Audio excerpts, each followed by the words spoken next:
Amul health resource centre இப்போது உங்கள் அண்ணா நகர் மற்றும் டி நகரில் 20 வருடம் எக்ஸ்பீரியன்ஸ் கொண்ட பிசியோதெரபி டாக்டர்களால் சிகிச்சை அளிக்கப்படுகிறது. மூட்டு வலி, கழுத்து மற்றும் தோள்பட்டை வலி, முதுகு தண்டுவடம் பாதிப்பு, பாதம் மற்றும் குதிகால் வலி, பக்கவாதம், ஆட்டிசம், கை கால் மறுத்து போவது ஆகியவற்றுக்கு அமுலில் சிறப்பு சிகிச்சை அளிக்கப்படுகிறது. இங்க பாருங்க, என்னடா இது துண்டு சீட்டு இல்ல, இது எழுதி வச்சு படிக்கிறதும் இல்ல, இது வாய் கணக்கா சொல்றேன்பா. அதனால உங்களுக்கு ஆதாரம் காட்டணும்ல. அதனால இங்க பாருங்க, இதுல பாத்தீங்கன்னா படிக்கிறேன் பாருங்க. இஸ்லாமியர்களுக்கும் கிறிஸ்தவர்களுக்கும் தனி இடஒதுக்கீடு வழங்கிய போது விபத்து, மருத்துவமனையில் உன்னை சேர்த்தான். உனக்கு ஆகக்கூடாது, ஆயிருச்சு மருத்துவமனையில் சேர்த்தான். ரத்தம் கொடுக்கணும், ரத்தம் ரத்தம் ரத்தம். ஐயா டாக்டர், ஐயா ஐயா நான் நாடார் ரத்தமா பார்த்து ஏத்துங்க ஐயா. சொல்லுவியா சாமி சொல்லியா சாமி? ஐயா நீ சொல்லுவியா? ஐயா ஐயா நான் உடையார், ஐயா உடையார் ரத்தத்தை உடையாருக்கு ஏத்துங்கன்னா நீ பாடையில ஏறி படையான்னு போயிடுவான்.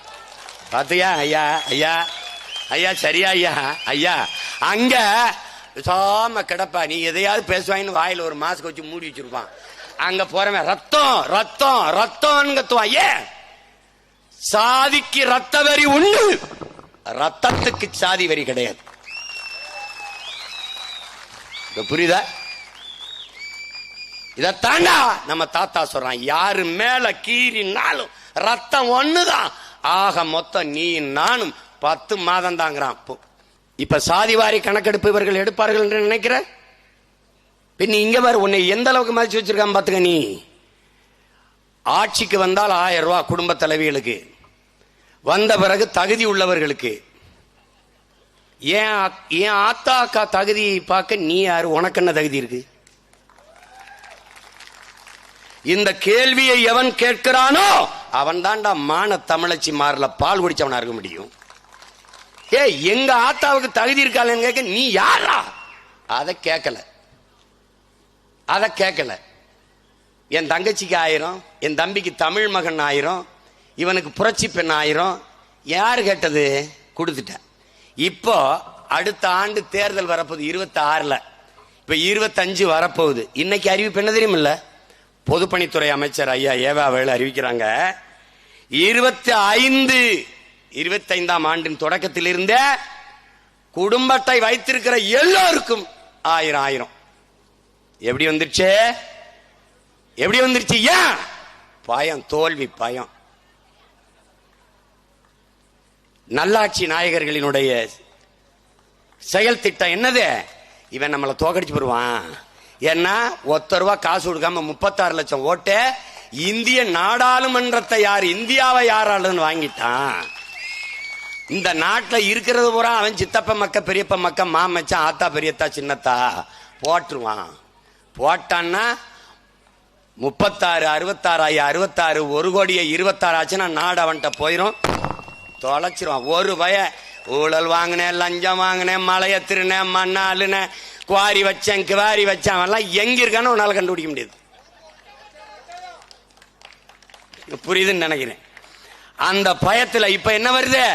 இவ்வளவு காலமா வாத்தியாருக்கு சம்பளம் கொடுக்க காசு இல்ல, மருத்துவருக்கு சம்பளம் கொடுக்க காசு இல்ல, போக்குவரத்து தொழிலாளருக்கு பிடித்த பணத்தை கொடுக்க காசு இல்ல, பழைய ஓய்வூதியத்தை அப்படியே கொடுக்கறேன்னு சொன்ன நீங்க இப்ப கொடுக்க காசு இல்ல, எதுக்குமே காசு கிடையாது. இடிஞ்ச பள்ளிக்கூடத்தை எடுத்த காசு கிடையாது, சாலையை சரியா போட காசு கிடையாது, எதுக்குமே காசு கிடையாது. ஆனால் தேர்தல் வரும்போது இப்ப குடும்ப அட்டைக்கு 1000 ரூபாய் கொடுக்க காசு இருக்கு. எங்க இருந்து வருது? பிற்படுத்தப்பட்டோருக்கான இடஒதுக்கீட்டில் போட்டியிடக்கூடாது என்று வரையறை செய்த அரசு. அவர்களுக்கு என்ன இடஒதுக்கீடோ 3 விழுக்காடுனா 3.5னா 3.5ல இருந்துடணும் என்று வரையறை செய்த தமிழ்நாடு அரசு அருந்ததியர்களுக்கு மட்டும் 3% போக மீதமுள்ள 15%த்திலும் போட்டியிடலாம். எப்படி இருக்குது? அந்த 3% கொடுத்தாச்சு, 3 விழுக்காடு கொடுத்தாச்சு.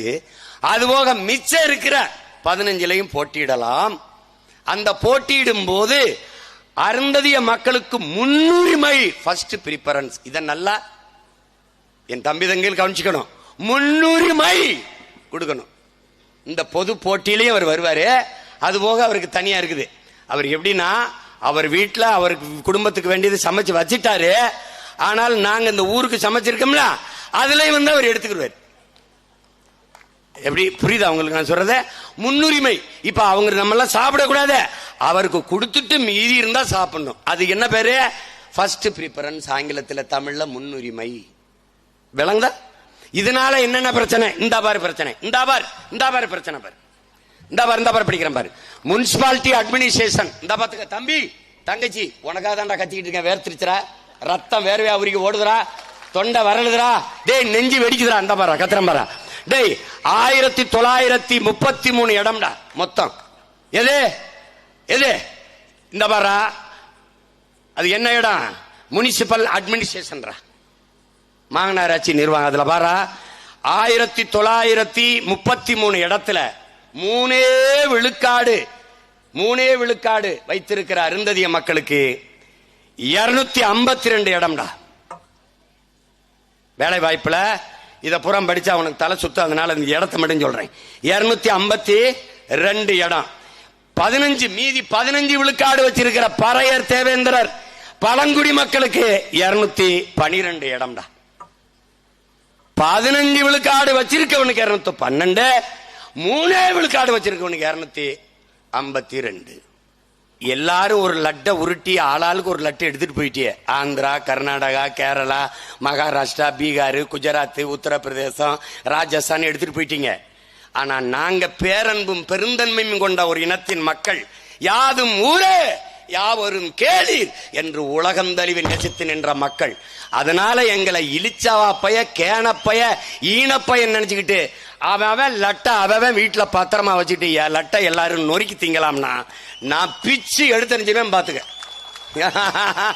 அது வேற, அதெல்லாம் வேற, அதெல்லாம் என் முன்னோர்கள் செஞ்சிருக்கலாம். அந்த பேரன்பும் பெருந்தன்மையும் எங்களுக்கு இருக்கு. ஆனால் ஏமாந்து போறதுக்கு நாங்கள் ஆள் இல்லை.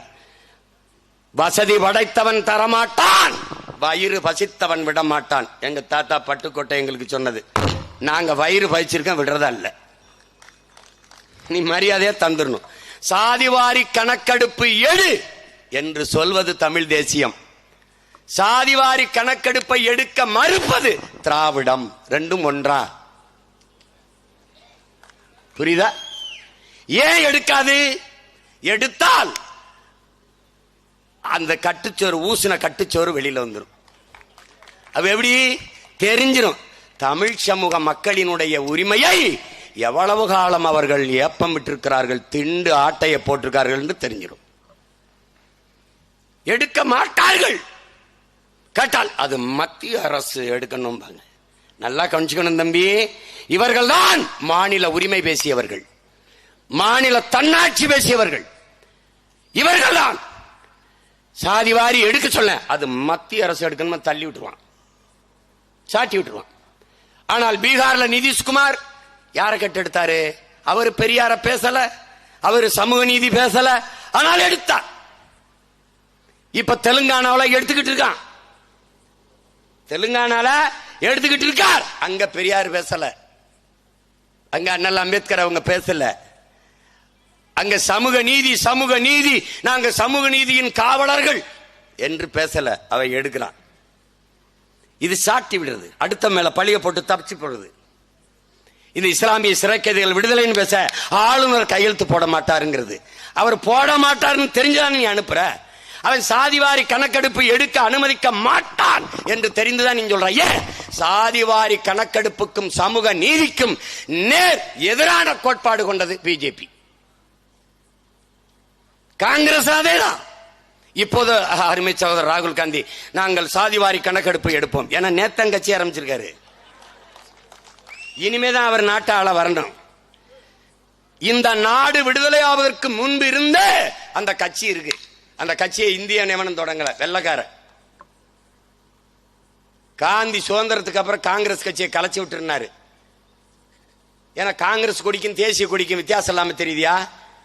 அதனால மக்கள் மதிமறந்து இவங்க உனக்கே ஓட்ட போட்டுருவான், அதை கலைச்சி விட்டுனாரு. அவன் கவனமா கலைக்காம பிடிச்சுக்கிட்டான். இன்னைக்கு நாங்க தான் சுதந்திரம் வாங்கி கொடுத்தோம், நாங்க தான் நாட்டுக்கு வாங்கி சுதந்திரம் வாங்கி கொடுத்தோம். நாட்டுக்கு வாங்கி கொடுத்தீங்களா? சோனியா காந்தி வீட்டுக்கு வாங்கி கொடுத்தீங்களா? யாருக்கு வாங்கி கொடுத்தீங்க? இப்பதான் சாதிவாரி கணக்கெடுப்ப பேசுறாப்ல. ஏன்னா இவ்வளவு நாள் கோமாலே தூங்கிட்டாங்க. ஒரு குடிசையில போய் ராகுல் காந்தி உட்கார்ந்து இருந்துட்டு வந்தாரு. எவ்வளவு பெரிய தலைவர், குடிசையில போய் உட்கார்ந்து இருந்தார், எவ்வளவு பெரிய தலைவர். ஒரே ஒருத்தன் தான் கேட்டேன், ஒரு நிமிஷம் உட்கார்ந்து எந்திரிச்சதுக்கே பெரிய தலைவருங்கிறியடா, பிறந்ததுல இருந்து அந்த குடிசையில தாண்டா வாழ்றோம், நாங்க எம்பிட்ட பெரிய தலைவர்ரா. என்னது எம்பிட்ட பெரிய தலைவர் பாருங்க. இப்ப நம்ம ஐயாட்ட கேளுங்களேன், ஐயா ஸ்டாலின், ஐயா உதயநிதி ஐயாட்ட கேளுங்களேன், மத்திய அரசு தான் எடுக்கணும். நிதிஷ்குமார் எடுத்தார, அது செல்லல. ஏன்னா நீதிமன்றம் தடுக்குது. ஏன் தடுக்குதுன்னா, அவன் 50 விழுக்காடு தான் வரையறை கொடுத்துருக்கான் மார்ஜின். இவர் 55 கொடுத்துட்டாரு, எடுத்துட்டாரு, அது கொடுத்துட்டாரு. நமக்கு அப்படி இல்லை. ஏனென்றால் இங்க ஒரு படம் வச்சு பூ போட்டம் பாருங்க. இவர் யாருன்னு தெரியுதா? இவர்தான் இடப்பங்கீட்டின் நாயகன். வந்தான் பெரியார் மாதிரி இருப்பாரு, இவர் பெரியார் இல்ல, இவர் தமிழ் இனத்தின் பெரியார். இவர் உண்மையிலேயே நம்முடைய தாத்தா ஆனமுத்து என்கிற பெருந்தகை. அந்த ஒற்றை மகனின் போராட்டம், புரட்சிகர போராட்டம், உழைப்பின் பயன்தான் நாம் எல்லோரும் இன்று அனுபவித்துக் கொண்டிருக்கிற இடப்பகிர்வு பங்கீடு என்பதை மான தமிழ் மக்கள் மறக்க கூடாது. விளங்குதா? இந்த மகன் போராடி மண்டல் கமிஷன், எல்லாரும் படிப்பீங்க, அந்த மண்டல் குழு, அவர் தலைமையில் ஒரு குழுவை அமைக்க வைத்தவனே நம்முடைய ஐயா ஆனமுத்தவர்கள் தான். நான் யார் தெரியுமில்ல அப்படின்னு, கடைசியா அவன் யாருன்னே தெரியாதவன்ட்ட நாட்டை கொடுத்தாச்சு. அவன் போய், நம்ம பெரிய கூட்டம்ங்க, நம்ம சாதி தான் அதிகமா 2 கோடி இருக்கோம், அதனால நமக்கு 20 சீட் கொடுத்துருங்க. கொடுமை. இப்ப என்ன தெரியுமில்ல கொடுமை? அருந்ததியருக்கான உள்ஒதுக்கீட்டை நாங்கள் எதிர்க்கிறார்கள், தமிழர்கள் எதிர்க்கிறார்கள். எதிர்க்கல, அதுல இருக்கிற குறை நிறைய சுட்டி காட்ட வேண்டிய பொறுப்பும் கடமையும் உங்களுக்கு இருக்கு. இட ஒதுக்கீடு, உங்களுக்கான இடப்பகிர்வு, இடப்பங்கீட்டை நாங்கள் ஏற்கிறோம். ஆனால் ஐயா கருணாநிதி அவர்கள் உங்களுக்கு உள்ஒதுக்கீடு கொடுத்து எங்களுக்கு செய்த துரோகத்தை நாங்கள் வெறுக்கிறோம், எதிர்க்கிறோம்.